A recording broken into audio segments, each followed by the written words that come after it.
फैगौ जिथु कालि फुजा मेलायाव जोङो फानबारियाव मन्दिराव मोनसे प्रजेक्टखौ लानानै जोङो लटारि खेला होनो नागिरदोंमोन आरो जोङो लटारिखौबो एजेन्टफोरनो हरनाय जाबायमोन।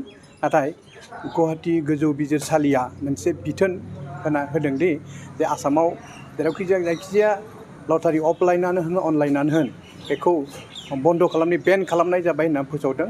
दा बेखौनो जोङो गुवाहाटी गोजौ बिजिरसालिनि जिथु बिथोन बेखौ जोङो आयेननि खोथा बेखौ जोङो गनायनानै लाबाय आरो बे हिसाबै जोंनि जिथु लटारि जोङो होनो नागिरदोंमोन फैगौ बै मेलायावनो जोङो फैगौ 8 नभेम्बराव जोंनि लटारि खेलाया जागौमोन।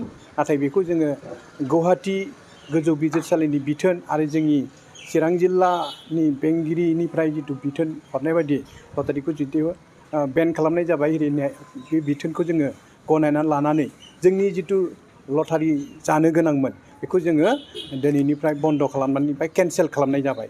जों बेखौ होला।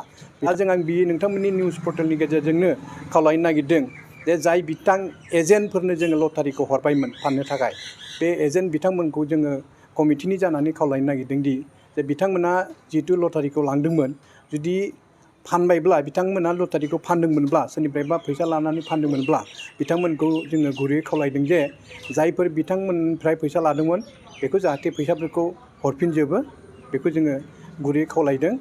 आरो रायजोफ्रा जाहाथे बेखौ गुबुन साननाङा जे गोरोन्थि साननाङा बेखौ जों गोसो जानानै बन्द खालामनाय जायाखै। बे जोंनि गोजौ बिजिरसालि जिथु गुवाहाटी हाइकर्टआ जिथु बार्डिक होदों एबा राय होदों जे गासै आसामाव लिगेल इलिगेल गासै अफलाइन अनलाइन गासैबो लटारिखौ बिसोरो बेन खालामनानै होबाय। दा बेखौनो जोङो गनायनानै जोंनि बे लटारिखौ जोङो बन्द खालामबाय।